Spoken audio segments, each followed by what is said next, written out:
Hello and welcome back. So I'm currently stood outside of the St Pancras Renaissance Hotel.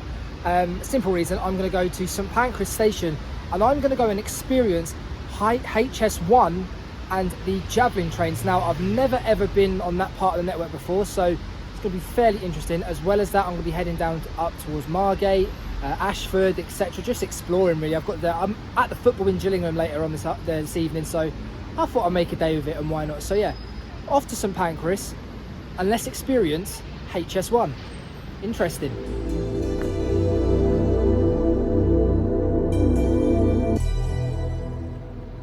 I always find that it is customary at St Pancras to stop and gaze at its magnificent roof. There was also time to have a sneak peek at the Eurostar trains before heading over to the Southeastern platforms to get a closer look at their Class 395 Javelin trains, and I have to say, it makes a difference when it is something different. So I've just made my way up to the Southeastern platforms. My train, to be fair, doesn't depart until another half an hour's time, so I thought it'd be nice to have a little good nosy around them. Got 3 sets of Javelins there. My one is a 12 car, so I'm assuming the only 12 car in the platforms is the one behind this one.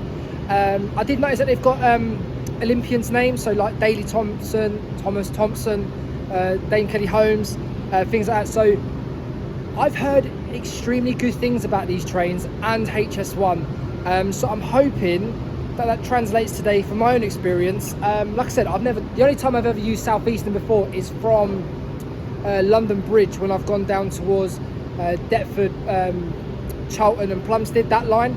I think it's the Dartford line, I might be wrong, but I think it's Dartford. That's the only time I've ever used Southeastern before, so using these this time, I'm quite excited, to be fair. So yeah, like I said, we're just going to have a little look at the trains themselves, see how they are, ride comfort, do they match up with what other people have said, and also the line. You know, like I said, HS1, from what I've seen and what I've read, has been held in a very, very good light. So, I mean, it's all encouraging really, isn't it? So yeah, like I said, I will pick this up when we start to depart, when I board the train. I'm hoping it's not too busy, but you can never tell. It's middle of the week, so I'm hoping most people are already at work. So yeah, that gives me a chance, and I can do some footage maybe for some inside the train. Yeah, very impressed so far. So yeah, let's take a seat and wait for the 11:37 service to Ashford International, and hopefully catch some Eurostars on the move.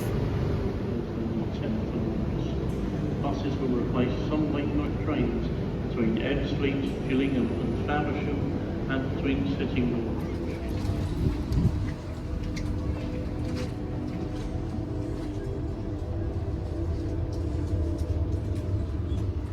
So we're on board now. Got about 8 minutes until departure. To be fair, so I thought I'd grab a little table seat while this bit was empty. Hopefully it stays that way. So I'm going to be getting off at Ashford. There are stops at Stratford International and Ebbsfleet International as well. So yeah, so in regards to the seats, they're okay. I've sat in comfier train seats, to be honest. However, for a quick journey, it does the job, you know. But in terms of what I can see, fairly clean on the interior. It still looks relatively new-ish. But yeah, so interior-wise, it's quite nice. It's all right. Whereas the other Southeastern trains that I've been on, and people know what type of class they are, I can't for the life. They begin with a 4, but it's escaped me. So I've been on a couple of them, and there's normally loads of rubbish. I've been on one where there's been sick in the corner. I know, nice, but you know, so weather outside is not too good, so visibility out the windows, I will pre-warn you, won't be the best, but for now, before we can depart, I can just watch the EMR and the Eurostars coming in and out. So yeah, hopefully the ride is as good as they say. After departing from St Pancras, it was time to finally experience these trains as well as HS1 on my way over to Ashford. So enjoy the journey ahead, and to be fair, it doesn't take that long.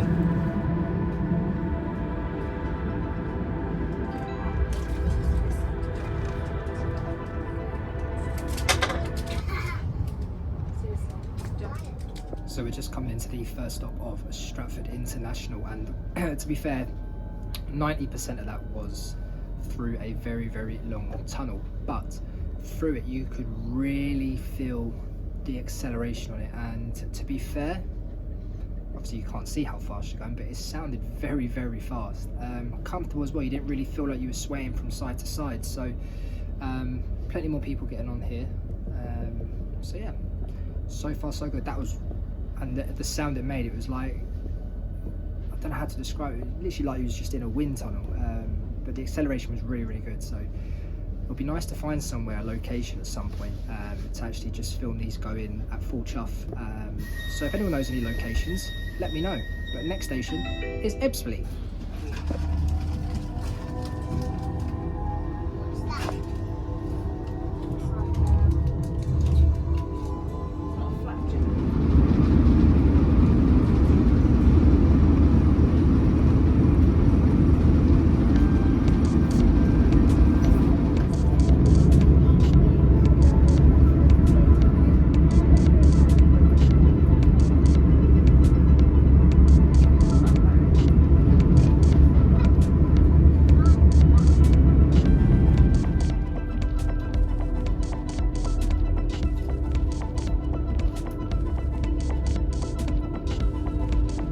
Upon our arrival and then departure from Ebbsfleet International, I started to wonder that the journey itself hasn't been entirely scenic, although we did get a glimpse of the bridge and some dockyards, but it didn't provide something very scenic itself.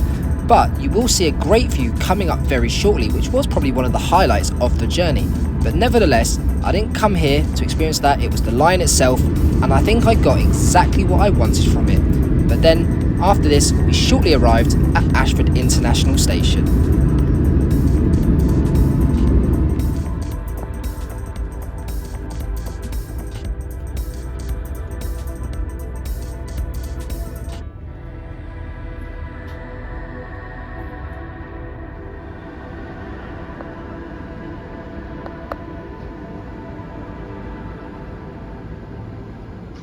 So, and that's my journey done. So welcome to Ashford International. That took around 40 minutes from St Pancras, so not bad all in all. So the train back now will split into two 6 cars, and the front set will head on to Margate, which is where I'm going to head on later on this afternoon. So let's just break it down. HS1, what do I think of it? So if I was going to rate it out of 10, I would probably give it an 8 out of 10. Quick, straight, comfortable. And the only 2 things that let it down was, and this is just me being very, very picky, would be the scenery. You get a couple of, like, for example, you saw the bridge and that bit where we went over the river there. They were sort of the only 2 highlights from it. And the other bit would be the amount of tunnels that you go through. But then again, from the building of the line, that's what had to be done. So that is part of the line. So, but just for me, but 8 out of 10 is not bad. The Javelins, however, well, I'm going to say something controversial now. These are 10 times better than a 390 Pendolino. I'm saying it right here, right now. Unless it's because, like I said, I see Pendolinos every day. But yeah, that was a lot better. The ride comfortable, it was a lot more comfortable. Noise was very, very minimal as well. So I'd give the Javelin a 9.